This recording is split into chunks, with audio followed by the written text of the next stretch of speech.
out of the ABS unit into my handbrake inlet, and then handbrake outlet is going to those lines going to the rear. So before, this junction would just attach the ABS lines to the rear brake output. And now I'm actually tapping into that union. It lets you have a very accessible area. It's all kind of like tucked in this corner and in these cubbies. It actually looks pretty complex over here, but it's easy to get to. And this is just stuff that we had like laying around the shop that's all zip tied together.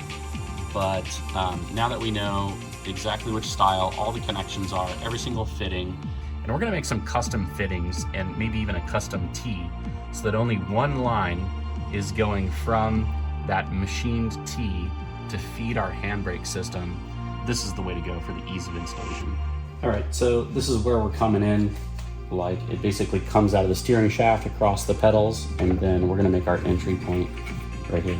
So just grab the biggest drill bit that would fit in the drill, and go for it. Okay, basically I have a slotted hole going right here, and that's allowing me some freedom of motion to come out of this angled panel right here. We've got 3 bolts bolting down our handbrake base. And those are M8s. So this particular handbrake base, this is IS300. Okay, so just kind of testing what we got going here. Not too bad.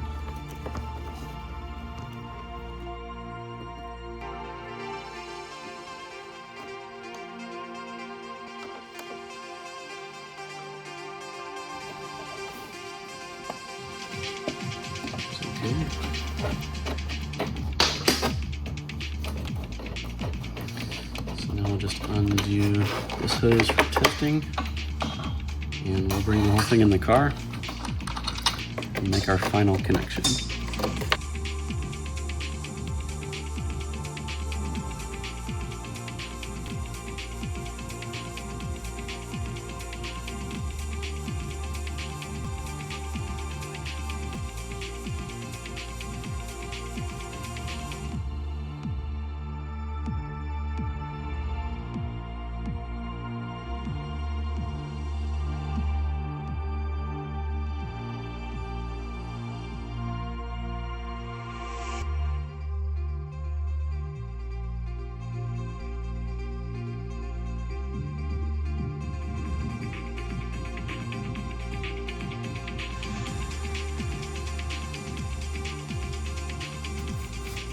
So I'll just put the 6 bolts in that originally held in the center console, and then we'll get to bleeding. So the back 4 bolts are like legitimate 10mm bolts that are going into metal. I made the reinforcements like that are coming through the side plate of the handbrake base. I made it as close as possible to those mounting points. And even those huge washers that are in the front, they are as close as possible to these front bolts. However, the front bolts are actually just going into this reinforced plastic structure. But that's why we're testing. So right now we've got the car on the lift.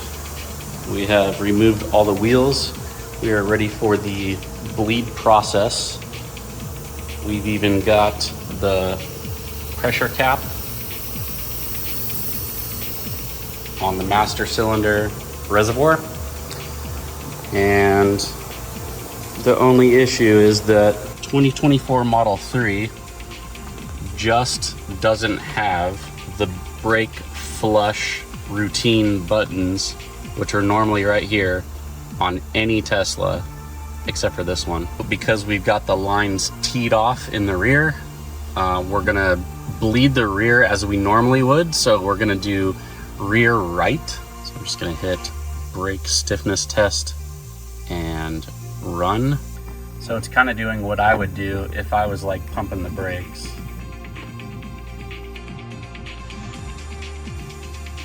Sure, I'll just manually pump it up. Oh, I've actually got like great pressure. So I'm just gonna hold it and let you crack it. Okay, it's floored.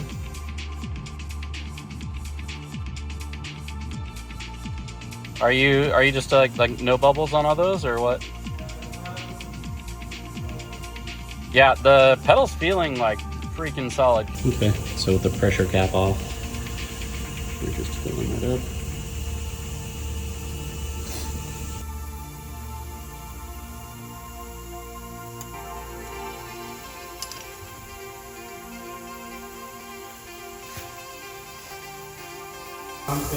Pumping, hold.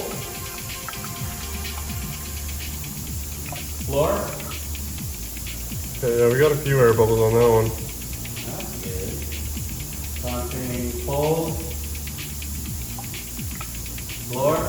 Alright, that one's completely solid. So in the factory service manual, it says that it only mentions the front outer bleeder.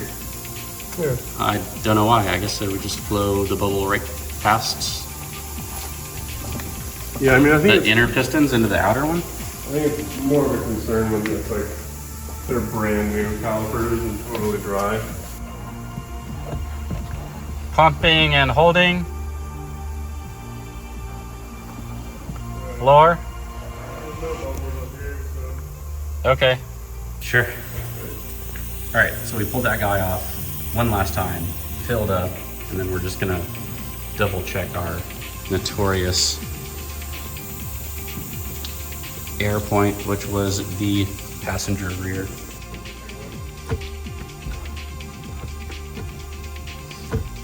Everything feels pretty good. I think we should street it. All in all, we've gone from like 8 bar to 27 bar. You need 31 to pass, but I was just trying to reason that we introduced more than 12 feet of flex line in the system. So isn't it reasonable to believe that we'll be 3 bar like under the passing goal? I tell you what, like the pedal feels totally normal. The handbrake, it's just like there. Like every time, no matter what I do with the foot brake, yeah. So maybe we should street it and just see if 3 bar under a passing grade is just fine.